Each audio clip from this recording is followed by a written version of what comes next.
ప్రపంచీకరణ విధానంలో అన్ని దేశాలకి ఒకటే పన్ను విధానం అని ముందు అనుకున్నారు. కానీ అట్లా కుదరదని చెప్పేసి పన్నులు మాత్రం ఎవరి లెక్కలు ఆళ్ళకనేటప్పటికి ఆ తర్వాతన ఒక వస్తువు ప్రపంచంలో ఎక్కడైనా అమ్ముకోవచ్చు అనేదే ప్రపంచీకరణ. అంతవరకు బానే ఉంది.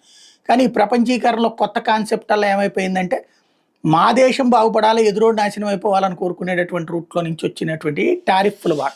అమెరికా దగ్గర నుంచి పాపం నిజంగా చెప్పాలంటే వాళ్ళు బాధితులే అని చెప్పాలి. వాళ్ళ దేశం నుంచి ఉత్పత్తి అయ్యేటటువంటి వస్తువులేమో ప్రపంచం అంతటా అమ్మకాలు తక్కువున్నాయి. ఎందుకు అంటే ఎక్కువ పన్నులు వేయటం వల్ల. అదే సందర్భంలో ప్రపంచంలో ఉన్నటువంటి వస్తువులన్నీ అక్కడ అమ్ముడుపోయినాయి. ఈవెన్ అమెరికన్ వస్తువులు అమెరికాలో అమ్ముడుపోయాయి. ఎందుకని అంటే అన్ని దేశాలకు సంబంధించినటువంటి వస్తువులకి అక్కడ పన్నులు అతి తక్కువగా ఉండటం.